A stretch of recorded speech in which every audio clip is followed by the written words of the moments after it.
Madame, Monsieur, bonsoir. C'est toujours un plaisir de savoir que vous êtes nombreux devant vos postes téléviseurs, en tout cas pour vous informer sportivement à travers Sport 45. En tout cas, dans cette émission, nous parlerons judo avec la 47e édition des championnats d'Afrique cadet et junior de judo qui se déroulera là-bas à Casablanca, c'est au Maroc, du 23 au 26 juillet prochain.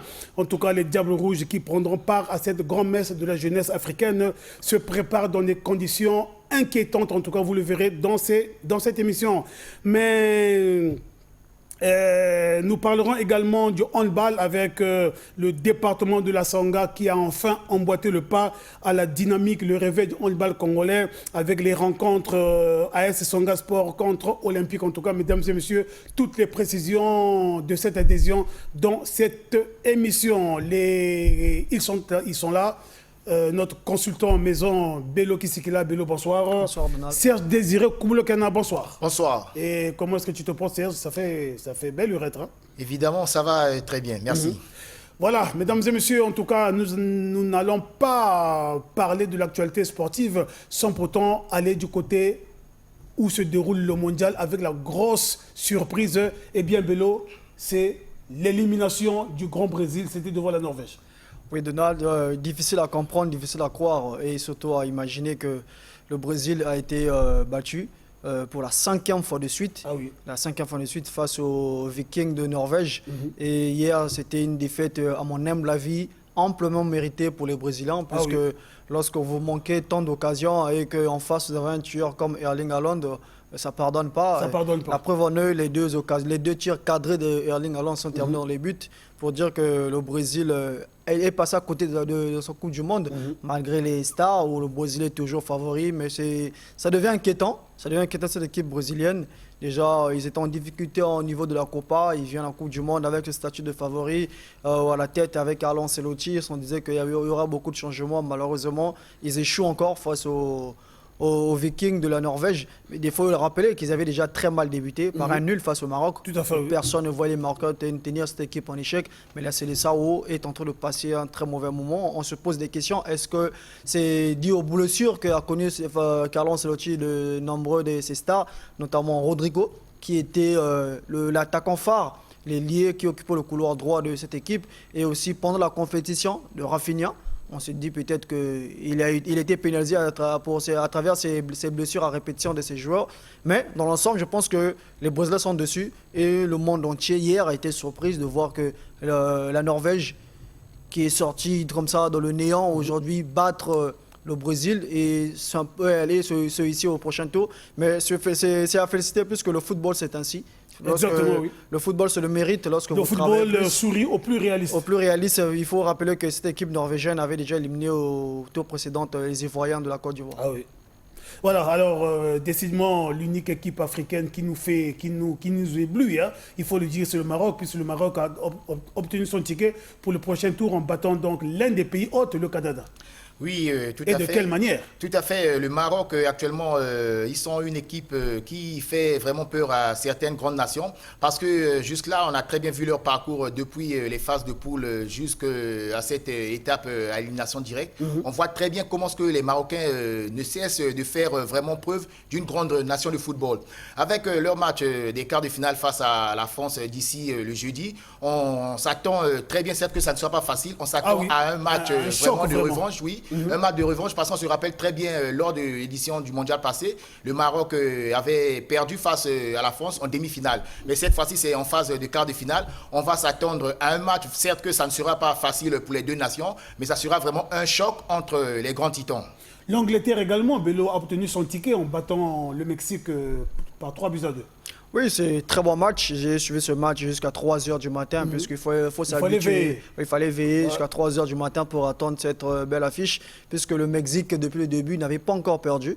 Et le Mexique a été tenu en échec et aussi éliminé du coup par les Lions d'Angleterre. Il faut rappeler que l'Angleterre est en train de souffrir. Hein. Ils sont en train de faire un parcours de champion. Moi, je les vois arriver très loin de cette compétition cette fois-ci. Déjà, avant d'arriver à cette étape de 8e, au niveau des 16e, ils sont qualifiés difficilement face au Léopard de la RDC. Et hier, très belle affiche, très belle rencontre.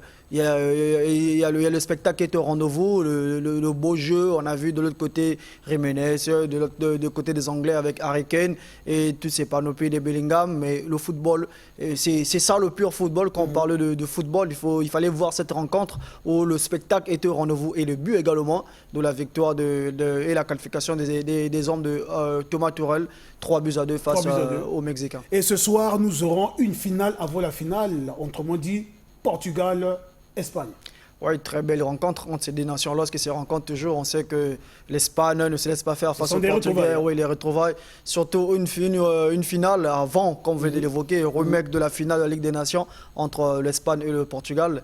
On connaît que des deux côtés, il y a des superstars, notamment le jeune Lamine Yamal qui monte en puissance et Cristiano Ronaldo qui rêve quand même de soulever ce trophée, tout à fait, oui. Qui est peut-être sa dernière participation à la Coupe du Monde. Donc c'est une rencontre où on aura du mal à pronostiquer, mais tout va se jouer sur le terrain, connaissant l'état de forme de chacune des formations. Il faut rappeler que non, il faut quand même les Portugais pour arriver, ils ont quand même écarté la Croatie et les Espagnols, l'Autriche. Donc on croise les bras, on attend le moment pour décider qui sera vainqueur de cette confrontation. Serge Désiré, très belle affiche, vous le confirmez. Portugal-Espagne. Oui, tout à fait, c'est une affiche vraiment alléchante. On s'attend à assister à un match vraiment solide. Certes que ce sont les retrouvailles entre les deux nations depuis la dernière, pendant la Coupe du Monde 2018 en Russie. On a vu combien de fois ce match a été vraiment un match rempli de buts. Ils se sont séparés, les deux nations, par un score de 3 buts partout. Mais cette fois-ci, on s'attend à une revanche du côté des Espagnols parce qu'on se rappelle très bien tout dernièrement, pendant la finale de la Ligue des Nations, ils ont perdu face au Portugal. Certes qu'aujourd'hui, c'est la phase des quarts de finale. On s'attend à suivre, non, des huitièmes de finale, excusez-moi, on s'attend à suivre vraiment un match tendu. C'est qu'on se dit, peut-être ça sera aujourd'hui le dernier match de Cristiano en Coupe du Monde, où il va encore continuer en cas de victoire face à l'Espagne. Qui l'emportera entre le Portugal et l'Espagne? Mesdames et messieurs, l'équipe la plus réaliste saura tirer son épingle du jeu. Revenons chez nous, parlons à présent judo. Mesdames et messieurs, eh bien, Casablanca, la ville marocaine, abritera du 23 au 26 juillet prochain la 47e édition des championnats d'Afrique cadets et juniors en individuel et par équipe en version masculine et féminine. Eh bien, le Congo prendra part à cette grande messe de la jeunesse africaine, mais comment est-ce que se préparent les Diables Rouges, mesdames et messieurs? Nous étions allés regarder, puisque déjà, il faut le dire que les Diables Rouges ne sont pas internés. Chaque judoka est chez lui et attend juste l'heure des entraînements pour revenir au regroupement. Et puis bon, voilà quoi. Mais nous sommes allés regarder dans quelles conditions l'équipe nationale du Congo, judo bien sûr, est en train de procéder à la musculation. Mesdames et messieurs, ça fait mal au cœur. Regardez.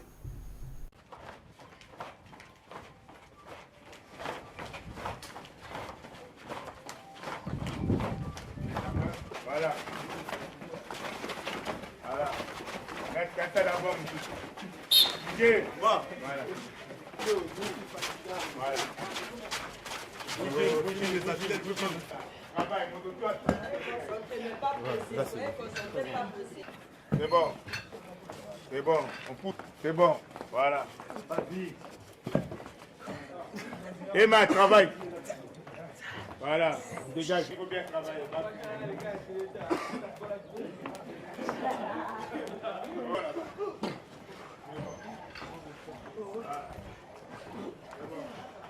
Vite, vite, vite, vite, vite.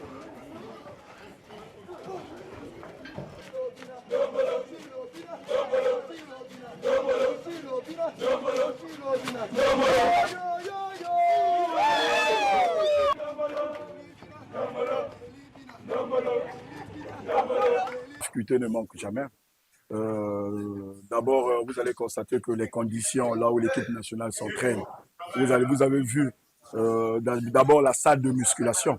C'est vraiment archaïque, c'est local. Mais on n'a pas de moyens pour faire abonner l'équipe nationale dans un gym club approprié.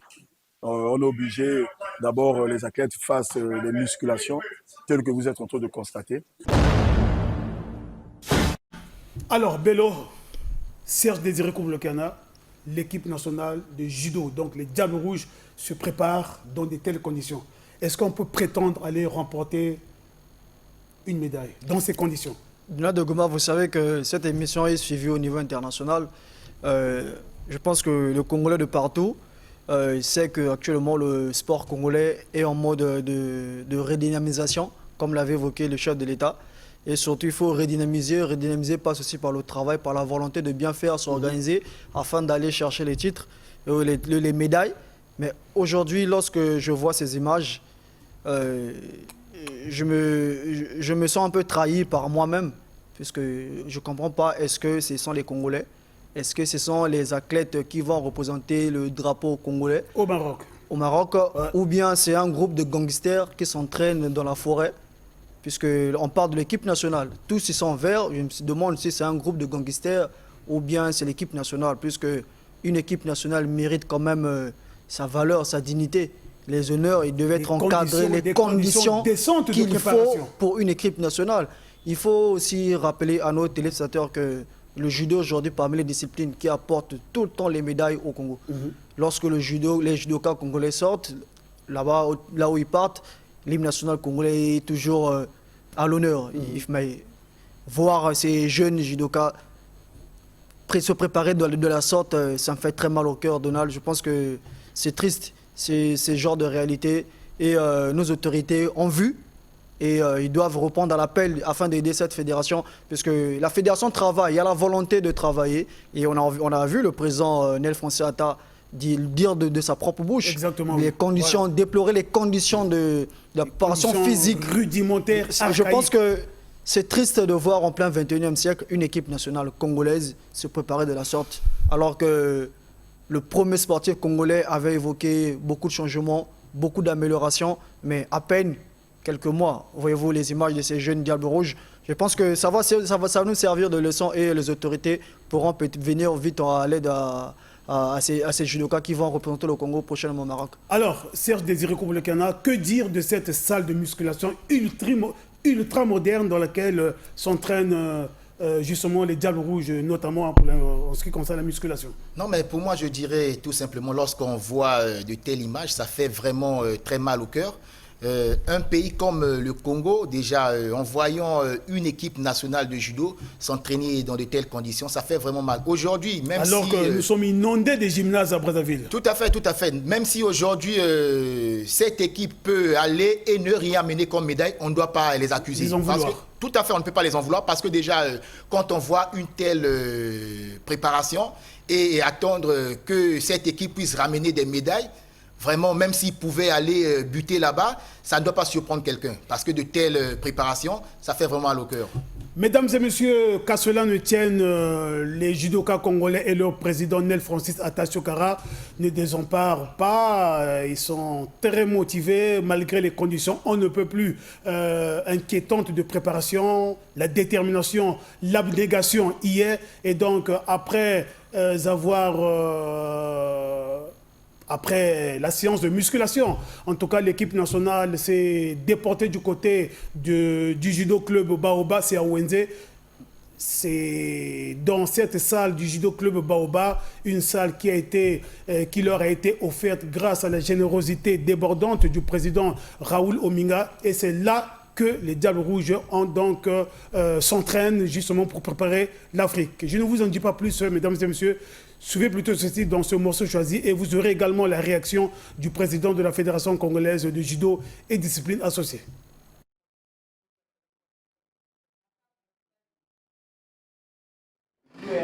Nous sommes en chantier. La Fédération congolaise de judo prépare le championnat d'Afrique des Nations à Casablanca au Maroc pour ce mois-ci, donc à la fin du mois. D'ici le 20, l'équipe doit être déjà au Maroc pour représenter le pays. Nous avons deux équipes qu'on va engager, la catégorie cadet et la catégorie junior, hommes et dames bien sûr. Donc pour nous, c'est une première fois depuis 1964, que la Fédération congolaise de judo engage l'équipe des cadets juniors, hommes et dames, au championnat d'Afrique. Donc pour nous, c'est une grande fierté. C'est un rendez-vous à ne pas rater. Donc voilà, nous avons deux équipes de 14-14 et les athlètes sont là tels que vous constatez. Nous sommes montrés avec les moyens de bord bien sûr, de préparer les jeunes pour aller faire l'honneur du pays. Nous attendons jusqu'aujourd'hui la réaction du côté de notre tutelle, du ministère bien sûr. Comme on ne pouvait pas croiser les bras pour attendre, nous on a déjà lancé les préparations et jusqu'à ce que le ministère peut venir appuyer cette préparation. Donc nous on est là, on continue à mouiller le maillot. La salle, c'est pas la salle de l'équipe nationale, c'est un club que je remercie le président général du club, le président Raoul Ominga, qui a permis aux dirigeants du judo de ce club de nous léguer la salle. Et voilà pourquoi l'équipe nationale est en train de débrouiller d'abord ici, en attendant que le ministère puisse nous trouver l'endroit approprié pour que l'équipe nationale puisse s'entraîner définitivement dans une salle bien organisée. Les ambitions sont claires. Nous partons à Casablanca pour faire le podium. Et nous avons 2 styles de compétition que les enfants vont prendre part. Nous avons des combats en individualité et les combats en par équipe, en cadet et les juniors. Ce qui est sûr qu'on veut ou pas, on va faire le podium parce que pour nous, pour le Congo, je pense que même les autres nations seront surpris de constater que le Congo va prendre part à cette activité. Et nous demandons juste aux autorités, comme d'habitude, d'appuyer cette organisation, cette préparation. C'est vrai que les difficultés sont énormes.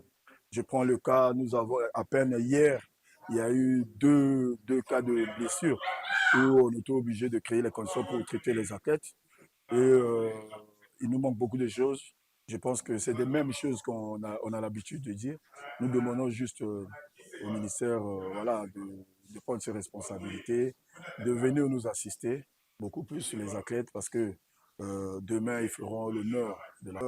avec le ministère, je pense que nous avons déjà l'ordre de mission qui a engagé déjà le pays. Donc le ministère est d'accord que la Fédération congolaise de judo doit partir prendre part à cette activité. On reconnaît que l'ordre de mission a été déjà signé et nous avons une mission. Maintenant, les moyens de bord, les moyens financiers, nous attendons peut-être à la dernière minute du côté du ministère, ils peuvent réagir pour que l'équipe parte. Entre-temps, nous, on ne pouvait pas croiser les bras pour attendre la dernière minute. On est obligé de continuer à mouiller le maillot, à préparer les athlètes dans les conditions que nous tous on constate.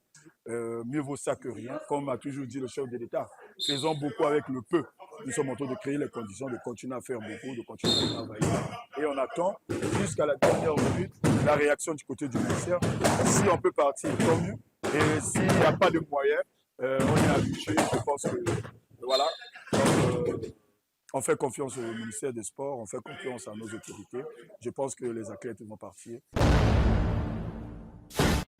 Eh bien, l'ambition du président de la Fédération congolaise de judo et discipline associée, Nel Francis Atasiokara, c'est le podium. Alors, Bello, se préparer dans des conditions exécrables telles que nous voyons, est-ce que dans pareilles circonstances, le podium peut être garanti? Donald, heureusement que le miracle existe. Honnêtement, je sais que les Congolais aiment le Dieu, puisque au sport, c'est parmi les seuls pays au monde où on évoque Dieu pour avoir les résultats. Et alors que chez les autres, les résultats se préparent, c'est le travail. Mais pour être honnête avec moi-même, je dirais que je reste dubitatif au vu de la préparation que je viens de voir, au vu de cris d'alarme qu'a lancé le président de la Fédération de la France à l'égard du ministère des Sports. Il y en a énormément. Un panoplie des tas de besoins qu'il a évoqués. Je pense que c'est triste. Ça présente déjà un mauvais vent au sein de cette équipe nationale des Diables Rouges judo. J'ai aussi un mauvais souvenir de leur dernière sortie au niveau de Luanda, où les Diables Rouges sont rentrés bredouilles, 0 médaille. Ah oui. J'ai peur qu'ils fassent la même chose lors de leur séjour du côté de Maroc. Et en voyant ces préparations et le manque de soutien que le ministère... et les accorde jusqu'à présent, je pense que c'est un danger réel qu'au cours de cette équipe nationale. Il faut dire que ce n'est pas seulement, vous n'êtes pas obligé de sortir lorsque les conditions ne sont pas réunies. On peut aussi déclarer forfait. On doit être honnête avec nous. On ne peut pas sortir pour le plaisir. Dernièrement, les judokas, si on est sûr de soi que nous y allons pour ramener les médailles au pays. L'assurance provient d'où? Provient de la motivation, la préparation et l'organisation. Non, mais le président de la Fédération croit dur comme fer. Il est optimiste que du côté de la Fédération, quelque chose se fera. C'est un combattant, c'est la logique. Mentalement, il doit être préparé et fort. Mais sur le plan organisationnel, logistique, lorsque vous n'êtes pas accompagné, Donald. C'est difficile. C'est très difficile. Sur place, il faut manger, il faut le logement, il faut les primes et tout ça. Ça prépare, l'athlète doit être préparé à tout ça. Lorsque vous voyez déjà la préparation des athlètes, la salle de musculation ultra moderne, je pense qu'on doit se poser tant de questions. Ce n'est pas le plaisir d'aller seulement au Maroc, mais le problème, c'est le Congo qui sera représenté. Ce n'est pas un club, c'est pas le club Baobab, un club quelque part qui sera représenté, mais c'est l'équipe nationale. Il mérite les conditions, puisque nous voyons au football, les primes sont annoncées en avance, les voyages, pourquoi pas le faire aussi au judo? Je pense que les judokas congolais ici, ils ramènent tout le temps les médailles. On doit quand même penser à eux, mais nous croisons les bois, comme a dit le président de la fédération. Le ministre de Sport va peut-être penser à eux. Même à la dernière minute, il faudrait qu'ils voyagent, qu'ils arrangent des choses. Je pense que ça va s'arranger, mais nous croisons les doigts et nous attendons. J'espère que le cri de cœur du président Nel Francis Atta Asiokara sera bel et bien écouté du côté du département des sports. Restons au sport de combat, mesdames et messieurs, pour dire que l'association congolaise de sport au combat corps à corps, en tout cas, a réuni une cinquantaine d'enfants à l'esplanade du centre sportif de Makelekele pour des retrouvailles. Mesdames et messieurs, je m'en vais à présent vous proposer la réaction de Franck Mbongo, alias Maître Epasola. En tout cas, il était au micro de Ghislain Wilfried Boba.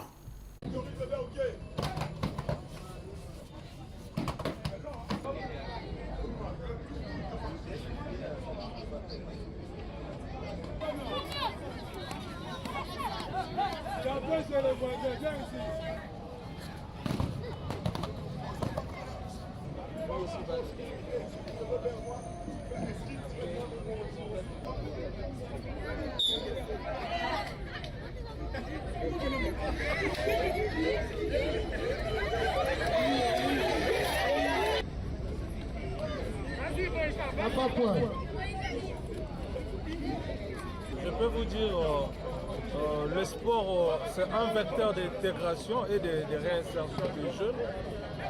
Je pense qu'en organisant ce genre d'activité, ça justifie combien de fois nos engagements est d'autant plus nécessaire dans le combat Chiniboy que dans d'autres disciplines. Je vous confirme que ça ne serait pas notre dernière activité parce que hier, on n'était pas d'abord association reconnue officiellement. Aujourd'hui, nous sommes une association congolaise reconnue officiellement. Étape par étape, nous pensons devenir fédération. Sur ce, il faut organiser plus des activités, championnats et ainsi de suite. Les combats corps à corps, c'est une diversification de plusieurs disciplines. Dans le combat corps à corps, nous allons voir le karaté, la boxe, les judo, lutte, le sambo. Toutes ces disciplines-là sont incluses dans le combat corps à corps. Voilà pourquoi le combat corps à corps, c'est un sport très complexe. Le combat corps à corps, ceux qui sont appelés à pratiquer, nous travaillons sur la vision de notre chef qui est André Gromov, le représentant de Globus Association. Lui, sa vision, c'est d'intégrer toute personne, sans distinction de race, sans distinction de vocation politique, c'est-à-dire même des personnes diminuées, des handicaps, des personnes en situation de handicap, tout ce monde-là, on devrait le réintégrer dans corps à corps parce qu'il y a des compétitions paralympiques. Pourquoi ne pas aussi prendre les sourds, le mioué, un peu tout ça là pour les aider à le faire rendre utile à la société et participer dans des compétitions paralympiques. Nous invitons tout le monde, sans distinction, tel que je vous ai dit. La porte de l'Association congolaise des sports de combat au corps à corps est ouverte à tous les jeunes Congolais de s'y intégrer. Et je pense qu'ils seront vraiment la bienvenue dans notre sport. Comme annoncé dans la vitrine de Sport 45 de ce soir, mesdames et messieurs, parlons à présent handball pour dire que le département de la Sangha a enfin adhéré à la vision de la dynamique, le réveil du handball congolais. Une extension qui témoigne de l'intérêt grandissant suscité par cette vision de la dynamique, le réveil du handball congolais, né pour maintenir les handballeurs en activité et promouvoir la discipline à travers le pays.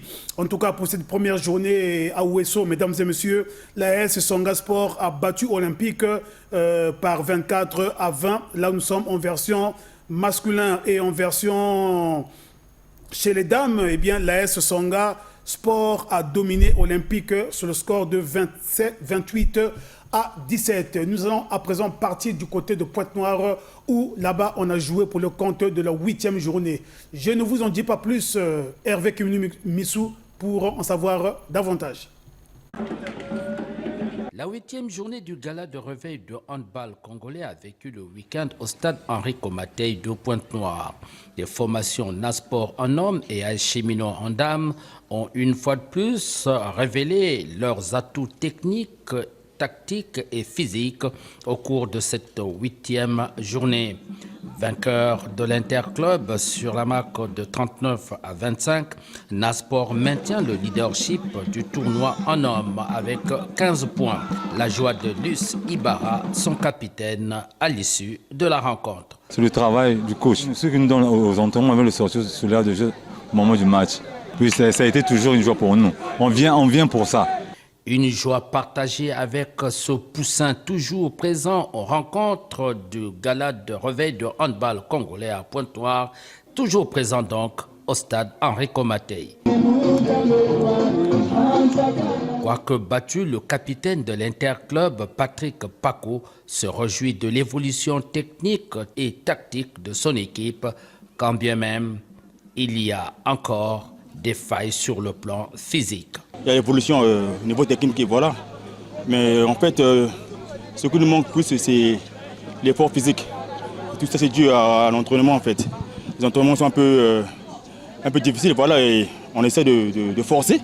J'espère que prochainement, on pourra faire mieux que ça. Merci pour ce tournoi, voilà, ça nous permet de voir nos défaillances et puis on va essayer d'arranger les entraînements.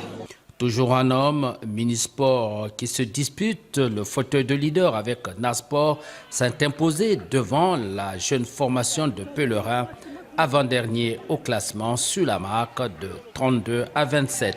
La réaction du Divar Mwanda de Minisport. Suite au travail acharné que nous mettons sur le terrain, nous avons abattu un grand travail depuis le début des matchs de gala. Nous retrouvons notre rythme. Et nous prouvons cela sur le terrain et ça fait du bien aux athlètes d'être en activité. Minisport est en train de travailler. Depuis que les activités de la dynamique ont repris, au niveau de Pointe-Noire, nous sommes en train de travailler. Minisport, même s'il y aurait compétition demain, Minisport est prêt pour cette compétition. Au niveau de Pointe-Noire, je vais dire que toutes les équipes se valent. Il y a vraiment de l'adversité. Il y a juste l'expérience qui fait un peu défaut. Minisport, c'est une grande équipe, une équipe très ancienne. Nous avons croisé une bonne équipe de Pellerin, mais un peu jeune. Notre expérience que nous avons mis en jeu nous a permis de sortir vainqueur de cette confrontation. La dernière rencontre de la journée en homme entre Patronage et AS Cheminot a tourné à l'avantage de Patronage, vainqueur sur la marque de 28 à 17.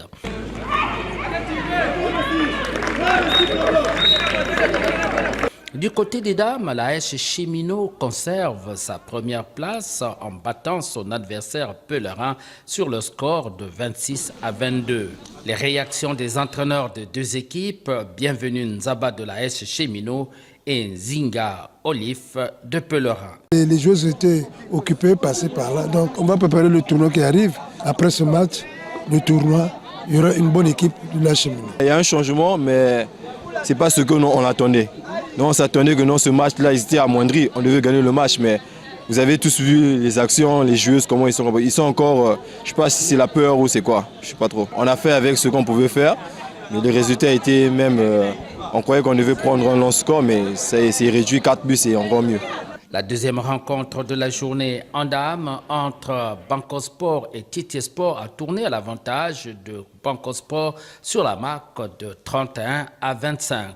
C'est dans les 5 dernières minutes de la rencontre que Bancosport a creusé l'écart après la parité. La joie de Mavi Ndouka, gardienne de Bancosport. C'était un peu difficile parce qu'on sous-estimait l'équipe d'adversaire, mais et puis on s'est battu, on a gagné le match. Après un début, on était un peu boité, mais là ça va, on a retrouvé vite le niveau pour gagner le match.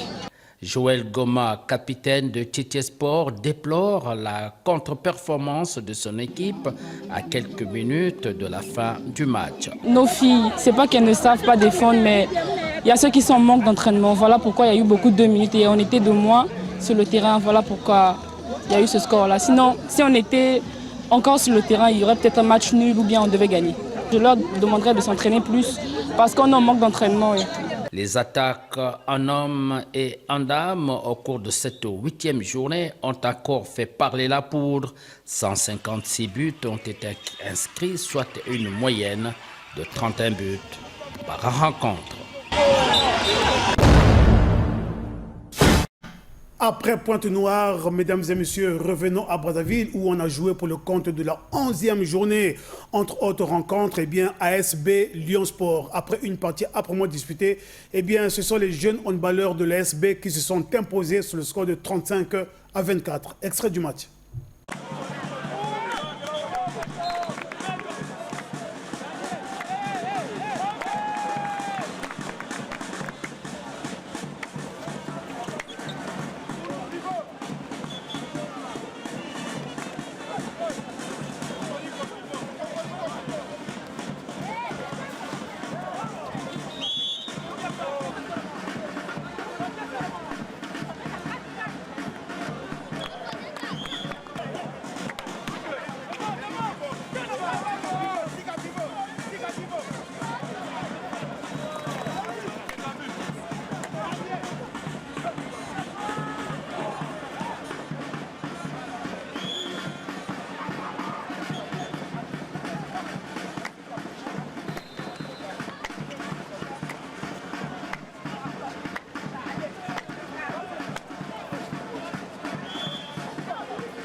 Le match s'est bien passé, les adversaires aussi étaient coriaces. Voilà, on a su faire aussi, voilà pourquoi on a gagné. On était dur en défense et on écoutait les consignes du coach, voilà pourquoi. C'est parce que la fois dernière on avait perdu et le coach n'était pas là, il nous a un peu gueulé, voilà pourquoi. On s'est dit on devait rattraper cette rencontre, voilà. Pour le tournoi de Pointe-Noire, on suppose être champion, hein, si tout va bien en tout cas. La défaite est logique. La défaite est logique. C'est la loi du sport que les meilleurs gagnent. Ils ont donné l'effort. Malgré tout, en fait, ça n'a pas pu donner. Chez les dames, mesdames et messieurs, retenez que l'Interclub était coude à coude au centre de formation Pierre Ntieté, en tout cas, de par leur expérience, les dames de l'Interclub se sont imposées sous le score de 36-21. Suivez.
Toujours en dames, Assok a dominé ACL sur le score de 33-23.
Bien joué, Nouma, bien joué.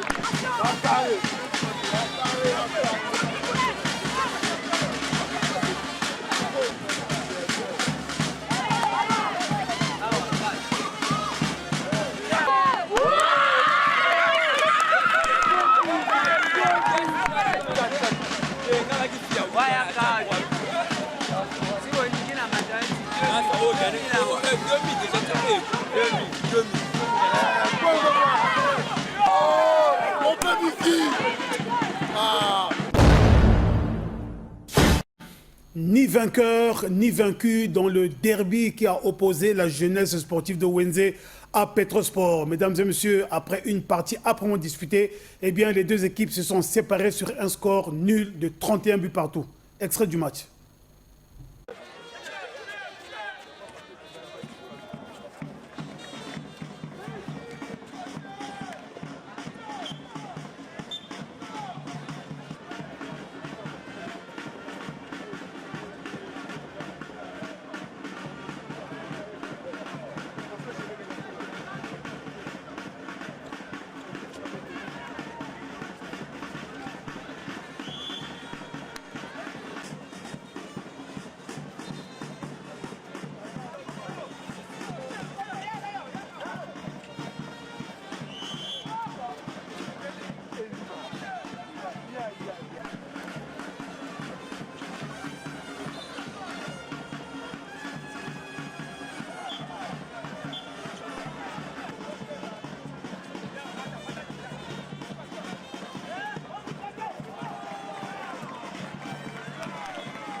Mesdames et messieurs, nous allons à présent écouter la réaction d'un dirigeant de club, plus précisément du club Ekembongo. En tout cas, lui, c'est Blaise Célestin Miandimba. Il était là, il nous donne sa vision sur cette initiative de la dynamique, le réveil du handball congolais. Suivez-le.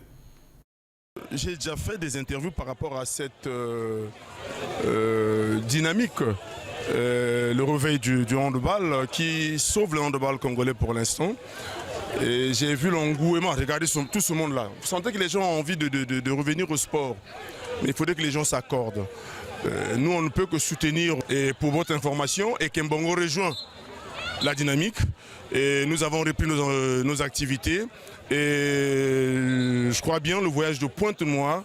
Ekembongo fera partie du réveil du handball. Ekembongo fera partie de la dynamique. Je crois que nous serons la 25e équipe, 25e ou 26e si je ne me trompe pas. J'ai vu quand cette affaire a commencé, le réveil du handball, le niveau était vraiment bas. Mais au fur et à mesure que les enfants jouent, au fur et à mesure que l'engouement arrive, on sent que le niveau a hissé un peu et c'est bon pour le handball. Vous savez, les dirigeants devaient nous faciliter la tâche au lieu de compliquer la chose. Vous savez, on n'est pas politicien. Mais en ce qui concerne la politique, la démocratie, c'est la majorité qui emporte. Est-ce que vous me comprenez? La majorité emporte toujours. Et lorsque nous voyons ce qui se passe en ce moment, attendez, sur 30-40 équipes au Congo, il y a au moins 25 ou 26, parce que Kembongo vient de rejoindre la dynamique, qui marchent avec l'autre côté. La réponse est là. Hein? Si nous sommes 30, il y a 26 qui sont avec la dynamique. Bon, la réponse est là. Il n'y a pas à faire des débats et tout à vouloir imposer une dictature, à une certaine manière de faire qui ne plaît pas à la majorité. Vous vous rendez compte? Il y a des textes qui existent qu'on ne veut pas appliquer. Bon, donc, on ne veut pas trop parler parce que c'est un terrain glissant. Et on voit là, regardez tout ce monde là, dimanche on n'a plus rien à faire. Nous qui n'avons pas l'habitude d'aller dans des boîtes de nuit, prendre la bière, nous notre distraction c'est le sport. On se réveille le matin, l'équipe joue, on est au stade, jusqu'à 15h, 16h on repart à la maison. Vous voyez, les gens ont envie de ce sport là. On ne peut pas tuer le handball. Nous avons envie que cette discipline redevienne celle qu'elle était par le passé. Alors Bello, que dire de ces propos du président fondateur du club Ekembongo? Je pense que c'est des propos très forts. Il a tout dit en peu de mots. Il a expliqué les faits d'abord, le but d'abord de son équipe et la crise qui secoue le handball congolais. Et aussi son adhésion au sein de la dynamique, le pourquoi et le comment il a su le faire. On a tous écouté, mais je comprends dans l'ensemble que c'est simple à comprendre. Pourquoi? Parce que le monsieur veut aller dans la compétition, veut montrer simplement que la démocratie aussi existe. Il faut aussi respecter la démocratie, d'où son adhésion à la dynamique. Mais dans l'ensemble, moi je pense que lorsque les équipes se réunissent comme ça pour jouer à ce sport, il faut pas travailler pour faire disparaître le handball congolais. Mais le handball congolais est en train de vivre grâce à la dynamique et nous voyons aujourd'hui ces résultats que produisent chaque dimanche les matchs des galas. Dernière rencontre, mesdames et messieurs, très rapidement, Patronage s'est expliqué à Avenir du Rail. Eh bien, au finish, Patronage l'a remporté par 46 à 36. Extrait du match.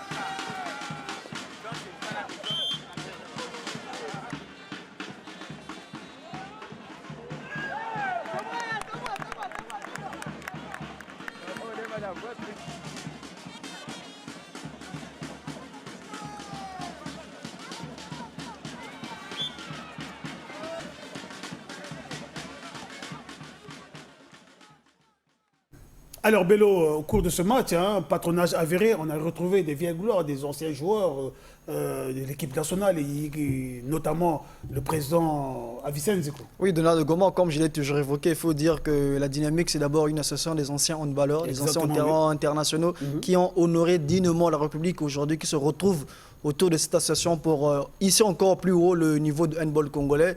Et lorsque vous voyez ces anciens et ces vieilles gloires se retrouver sur le terrain, ça fait plaisir, ça motive encore les jeunes pour faire carrière, pour les montrer que non, il faut prendre le chemin qu'il faut pour devenir ou bien être sur la place qu'il faut pour le handball congolais. Lorsque vous voyez Avicenne Ndiko sur le terrain, ça motive quand même. Ils étaient quand même nombreux face aux jeunes de Patronage. C'est les matchs de gala. Il faut comprendre aussi, c'est ça le gala aussi de Donald Goma.